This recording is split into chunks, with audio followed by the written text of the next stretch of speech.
Today we shall be explaining Death Be Not Proud by John Donne. This shall be a line-wise explanation as well as summarizing the poem.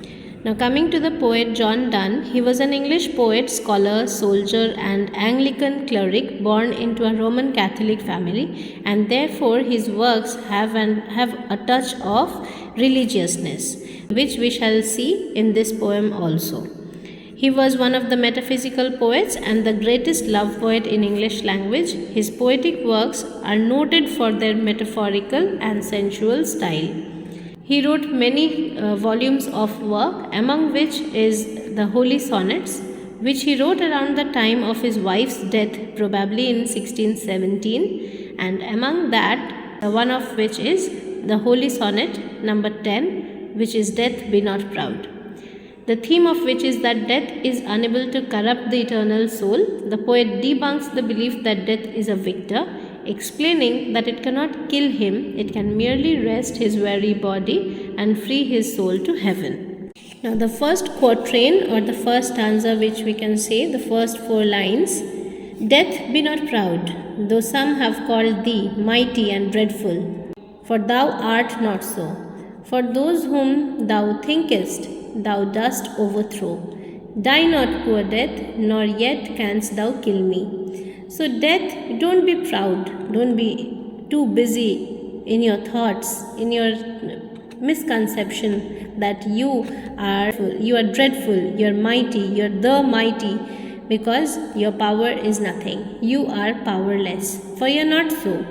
And for those who think that you are dreadful and mighty, you can only kill them and overpower them and threaten them. Die not, poor death, nor yet canst thou kill me. So, you cannot kill me, you don't have power over me, because I am not afraid of you. Here we can see that the first address is made to death, which is incapable of speech, and therefore this is called an example of apostrophe. He further degrades death by calling it poor. He makes fun of it for living under the misconception of its power for so long. People who die are dead momentarily, and then they live along with all other spirits in the heaven. This is why Donne says that death cannot kill him. The next quatrain: From rest and sleep, which but thy pictures be, much pleasures then for thee much more must flow. And soonest our best men with thee do go, rest of their bones and souls delivery. The poet attempts to provide us with the reasoning for his argument that death is powerless.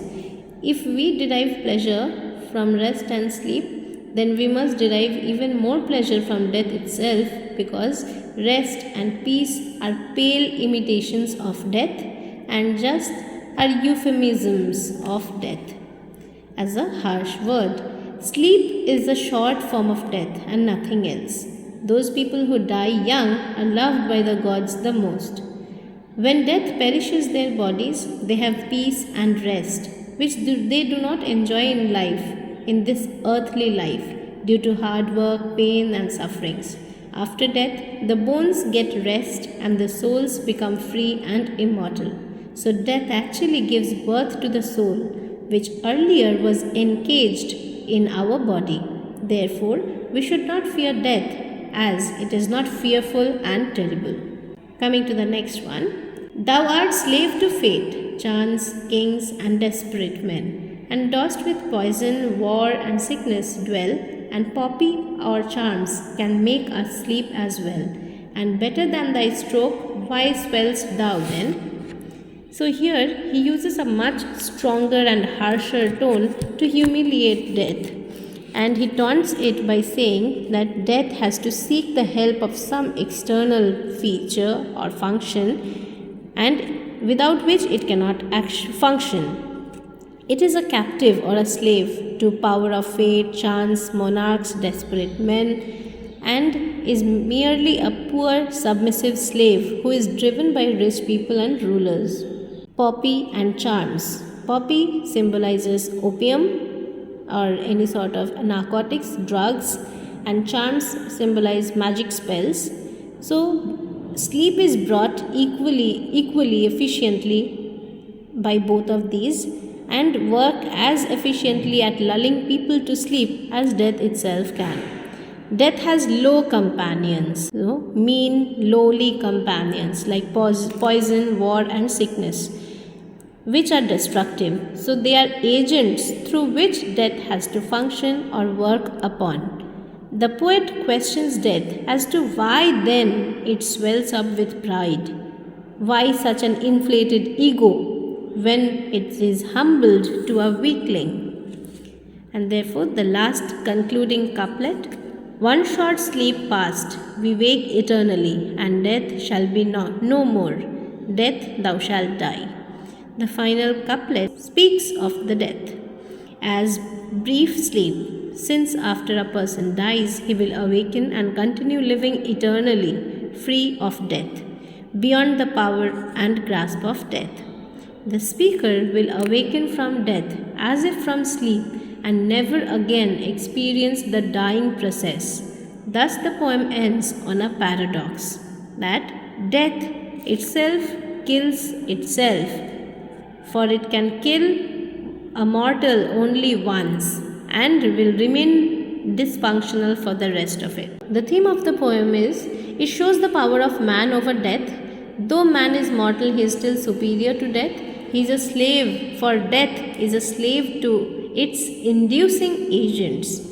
The poet makes an emphatic statement that death finishes the mortality of human beings and gives them immortal status. And another theme we can talk about is immortality of the human soul. Instead of fearing death, we should be amazed at the wonder of the divine scheme in the power of God, that is eternal life after death. We are blessed with. He reprimands death for being too proud and argues that death is for those whom death thinks they can overthrow. It is not human beings who are subject of pity, but death itself deserves that denigration. He gives many argument after argument showing the powerlessness of death. It has no independent existence or authority of its own. It lives in the company of squalor, war, sickness, and all exterior agents for killing people. The poet thus strips death of its power. Therefore, rest and sleep are just pics of demise. Opium and other narcotics offer a higher and gentler sleep, much more better than that can offer. The forceful and convincing arguments of the poet thus come out through his harsh tone, and the irony is bitter and humor is coarse. The opening lines are definitely dramatic enough.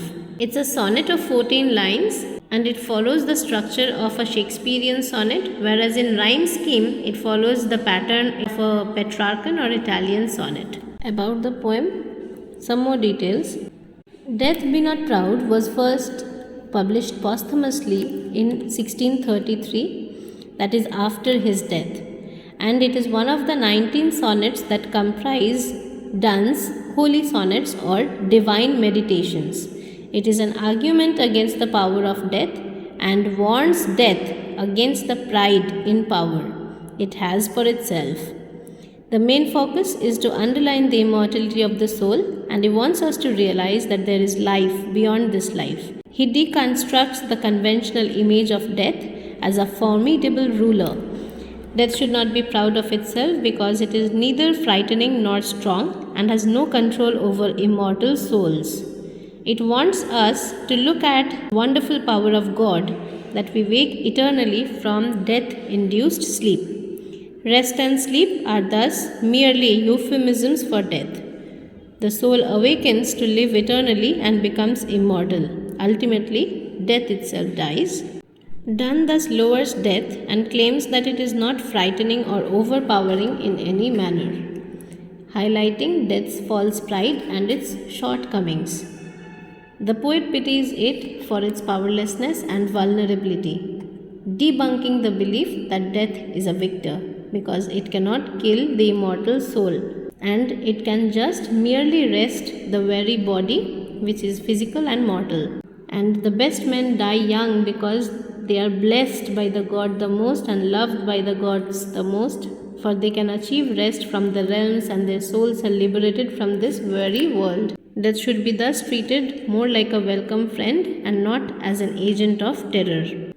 Thus, the soul triumphs over death. It is not death that perishes us, it is rather death that itself perishes. So, ultimately, when we wake up in eternity, death will be no more.